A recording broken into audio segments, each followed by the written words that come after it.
바람일을 실천한다. 이러한 8가지 조건이 갖추어져 정등각자 부처님이 되기를 소원한 이에게 현존하는 부처님께서 이 수행자는 어느 정도의 세월이 지난 후에 어떠한 곳에서 어떻게 수행하고 깨달음을 얻어 어떤 이름의 정등각자 부처님이 될 것이고 어떠한 제자들이 있을 것이다 라고 틀림없는 예언, 즉 수기를 주십니다.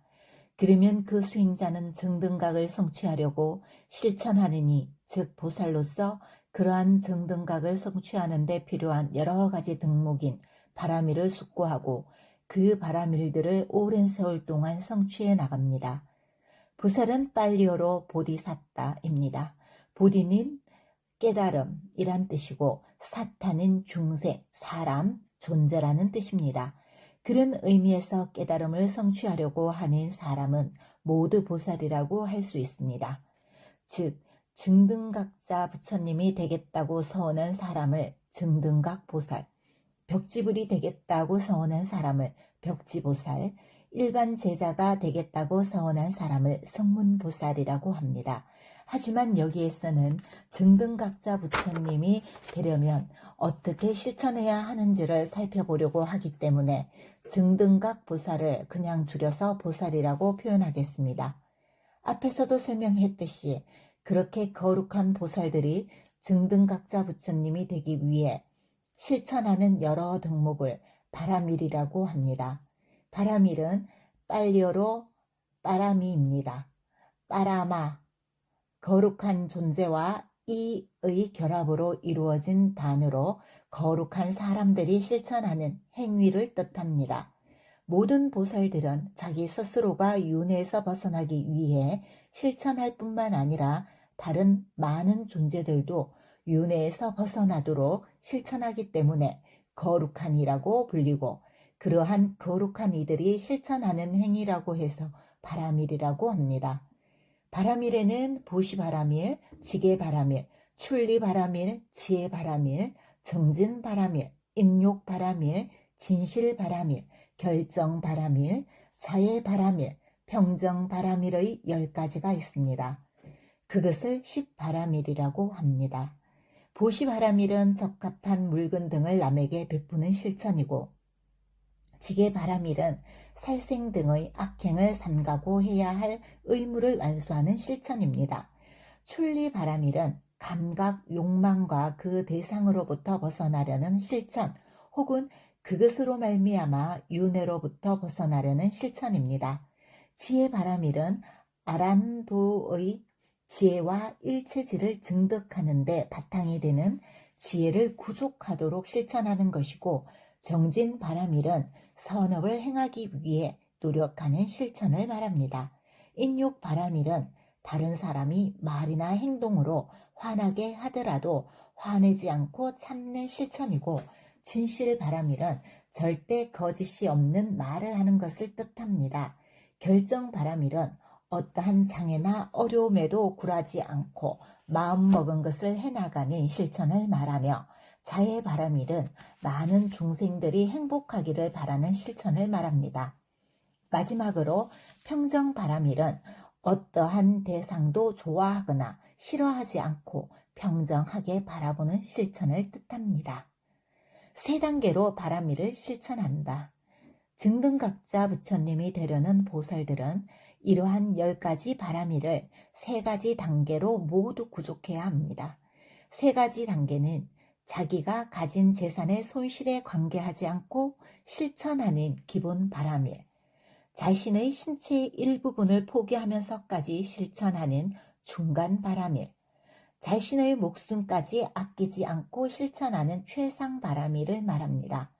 각각의 10가지 바라밀에 대해 3가지 단계로 실천하기 때문에 30바라밀이라고도 합니다.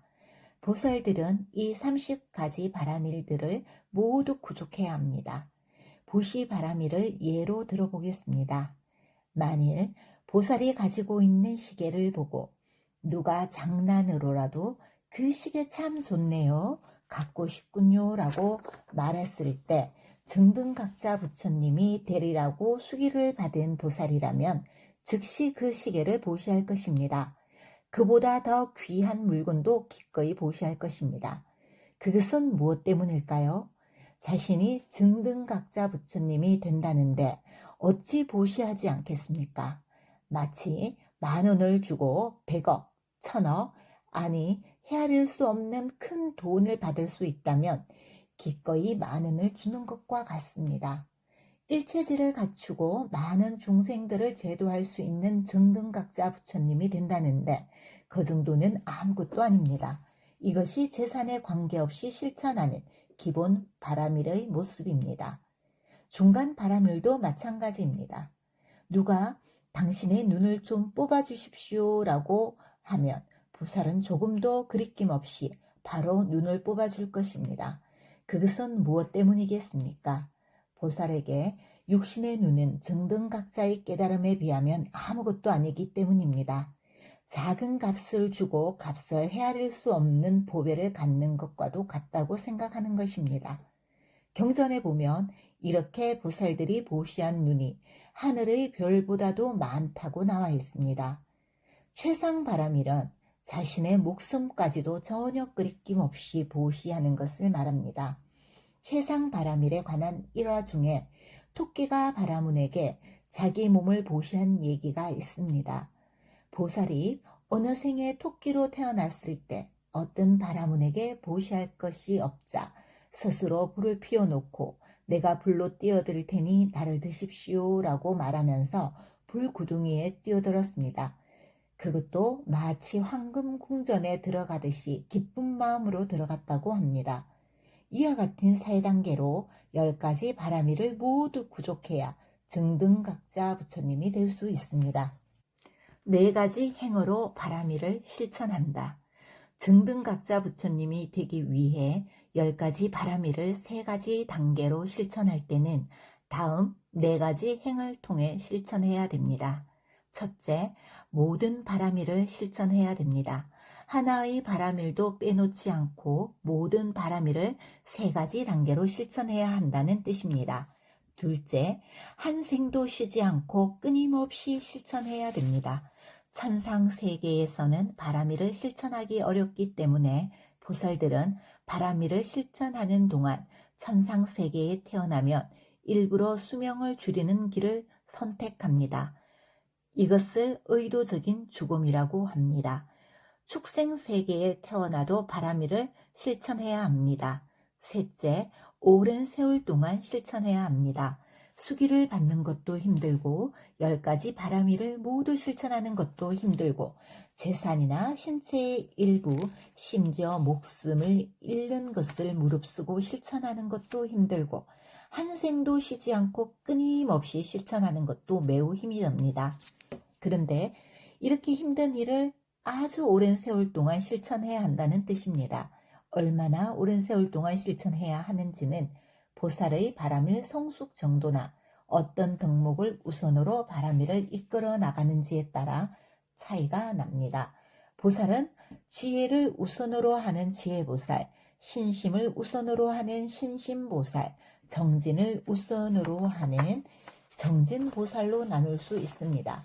지혜보살은 부처님께서 설하시는 사구계 중 3번째 구절이 끝나기 전에 바로 아라한이 될 정도의 지혜를 갖춘 분이시고 신심보살은 4번째 구절이 끝나기 전에 바로 아라한이 될 정도의 지혜를 갖춘 분이며 정진보살은 4번째 구절이 다 끝남과 동시에 아라한이 될 정도의 지혜를 갖춘 분입니다.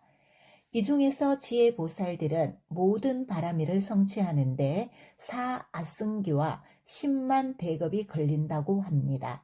신심보살들은 8아승기와 10만 대급이 걸리고 정진보살들은 16아승기와 10만 대급이 걸린다고 합니다.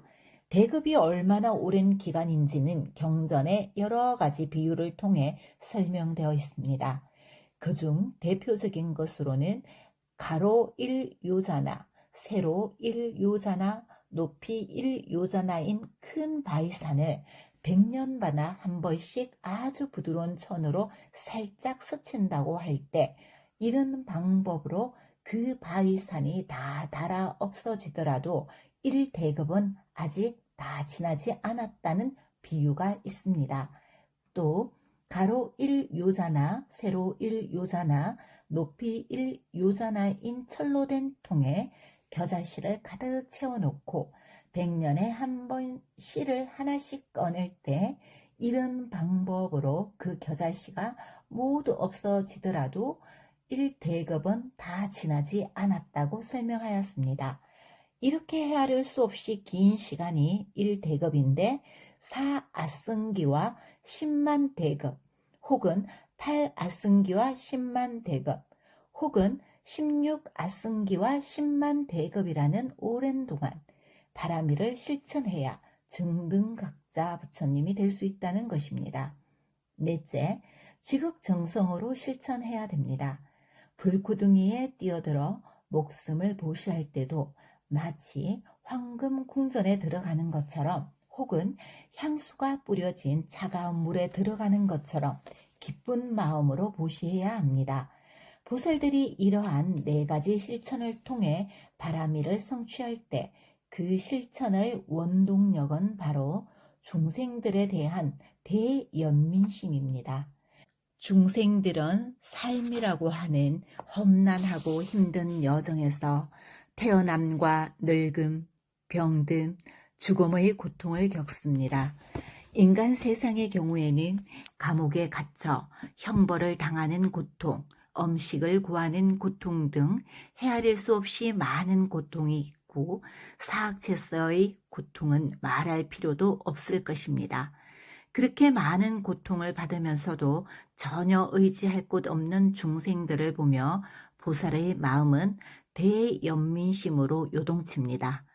보살은 자신에게 악행을 행하는 이들도 크나큰 인욕으로 용서하고 더 나아가 그 인욕을 바탕으로 더 큰 연민심을 가지고 바라미를 성취해 나갑니다. 천상에 태어나면 그곳에서 바라미를 실천하기 어렵기 때문에 의도적인 죽음을 택하고 팔다리를 잘리는 극심한 고통도 중생에 대한 대연민심 때문에 괴로움으로 여기지 않습니다. 보살이 바라미를 실천하는 그 오랜 세월 동안 피를 보시한 것은 바닷물보다 많고 부드러운 살을 보시한 것은 대지보다 많으며 머리를 보시한 것을 쌓으면 수미산보다 더 높고 눈을 보시한 것은 하늘의 별보다도 많다고 합니다. 부처님 출연하기 어렵다. 이제까지 증등각자 부처님이 되고자 서운하고 수기를 받은 보살, 그리고 그 보살이 구족해야 하는 바라밀, 그리고 그 바라밀을 실천하는 모습에 대해 살펴보았습니다. 제2장을 마치기 전에 그러한 분의 부처님께서 출연하시기 어렵다는 사실, 그 부처님의 가르침과 만나기 어렵다는 사실을 설명하고 부처님의 가르침과 만났을 때 그냥 헛되이 지나치지 않도록 노력해야 한다는 사실을 강조하고자 합니다. 세상에는 5가지 어려운 일이 있다고 합니다. 그것은 부처님 한 분이 이 세상에 출연하는 것, 인간으로 태어나는 것, 삼보와 업에 대해 신심을 가지는 것, 출가하는 것, 정법을 듣는 것입니다. 우선 증등각자 부처님 한 분이 이 세상에 출연하는 것이 어려운 모습을 살펴봅시다. 앞에서도 설명했듯이 부처님의 신통 등을 보게 된 것을 계기로 증등각자 부처님이 되려고 발언하는 사람은 많지만 그들이 모두 증등각자 부처님이 되는 것은 아닙니다. 우선 수기를 받을 만한 공덕을 갖추어야 보살이 되고 보살이 되더라도 매우 오랜 세월 동안 10가지 바라미를 3가지 단계로 4가지 실천으로 성취해야 증등각자 부처님이 될 수 있습니다. 증등각자 부처님이 되기 위해 보살이 실천하는 바라밀은 그 어떤 것으로도 비교할 수 없습니다. 곶다마 부처님이 전생에 보살이었을 때 성취하신 바라밀의 양과 같은 기간 동안에 무한한 우주의 무한한 다른 존재들이 쌓은 바라밀의 양을 비교한다면 보살 한 분이 성취한 바라밀의 100분의 1, 1000분의 1에도 미치지 못합니다. 이처럼 정등각자 부처님이 되는 것은 말할 것도 없고 정등각자가 확실히 되리라는 수기를 받은 보살조차 되기 어렵습니다. 수기를 받을 수 있는 8가지 조건을 빠짐없이 갖추어야 하기 때문입니다. 또한 수기를 받아 보살이 되는 것은 그만두고라도 사람으로 태어나는 것조차 어렵습니다. 사람으로 태어나기 어려운 모습은 맹귀 우목의 비유를 통해 알 수 있습니다. 100년 만에 한 번씩 물 위로 올라오는 눈문 거북이가 넓은 바다에 떠다니는 널빤지에 뚫린 자기 머리 크기의 구멍 속으로 목을 내미는 것보다 악처에 떨어진 뒤 다시 인간의 몸을 받는 것이 더 어렵다고 합니다. 또한 손톱 위에 올려진 흙의 양이 온 세상의 흙의 양보다 매우 적은 것처럼 사람으로 다시 태어나는 중생들은 매우 적고 사람 아닌 다른 곳에 태어나는 중생들이 매우 많다고 설하셨습니다. 이러한 여러 가지 사실을 숙고해 본다면 한 분의 부처님께서 출현하기가 얼마나 어려운지 알 수가 있습니다. 한 분의 부처님께서 출현하기가 그렇게 어렵기 때문에 어떤 한 존재가 그러한 부처님과 만나는 것, 그 가르침과 만나는 것도 매우 어렵습니다. 부처님께서 출현하신 좋은 시기, 선업을 실천하기 힘든 8가지 적당하지 않은 순간을 판란이라고 합니다. 그 8가지는 지옥에서의 삶, 축생으로서의 삶, 악귀로서의 삶, 무상유정천에서의 삶, 변방에서의 삶, 사견을 지닌 자로서의 삶, 태어날 때부터 불구자로서의 삶, 부처님이 출현하지 않을 때의 삶, 이러한 8가지 불행한 상태를 말합니다. 첫째, 지옥에 태어나면 매우 심한 고통을 계속해서 받기 때문에 선업을 행할 기회가 없습니다. 둘째, 축생으로 태어나면 바르고 선한 법을 인식으로조차 알지 못하고 계속해서 두려움에 떨며 목숨을 유지하기 때문에 역시 선업을 행할 기회가 없습니다. 셋째, 아기로 태어나면 항상 굶주림과 갈증, 뜨거움 등으로 고통받기 때문에 역시 선업을 행할 기회가 없습니다. 넷째, 무상유정천은 물질만 있고 정신이 없기 때문에 또 법문을 들을 수 있는 귀, 감성 물질이 없기 때문에 선업을 실천할 수 없습니다. 다섯째, 변방에서는 부처님뿐만 아니라 비구나 비구니 등을 쉽게 접할 수 없습니다. 주로 지혜가 부족한 이들이 살며 설령 지혜롭다 하더라도 법을 들을 기회가 없기 때문에 그곳의 삶은 불행합니다. 여섯째, 사견을 지닌 자는 부처님의 가르침을 들을 수 있는 곳에 산다 하더라도 부처님께서 출현하여 법을 우레처럼 설하시더라도 그 가르침을 들으려 하지 않고 실천하려 하지 않기 때문에 불행한 삶을 삽니다. 일곱째, 감각기관이 불구인 존재들은 부처님이나 성자들을 보지 못하고 그 가르침을 듣지 못하며 또한 태어날 때 탐욕 없음, 성냄 없음, 어리석음 없음이라는 3가지 원인을 갖추지 못해 법을 제대로 실천할 수 없기 때문에 불행한 삶을 삽니다. 마지막으로 8째, 비록 사람으로 태어나서 정상적인 감각기관을 갖추고 바른 견해를 가졌더라도 부처님께서 출현하시지 않으면 그때의 삶은 불행합니다. 부처님께서 출현하시지 않으면 부처님의 가르침이 없고 부처님의 가르침이 없으면 윤회에서 벗어나게 하는 지혜의 실천을 할 수 없기 때문입니다. 이러한 판란에서 벗어나 부처님께서 출현하신 좋은 시기를 부처님 출현 9번째 시기라고 합니다.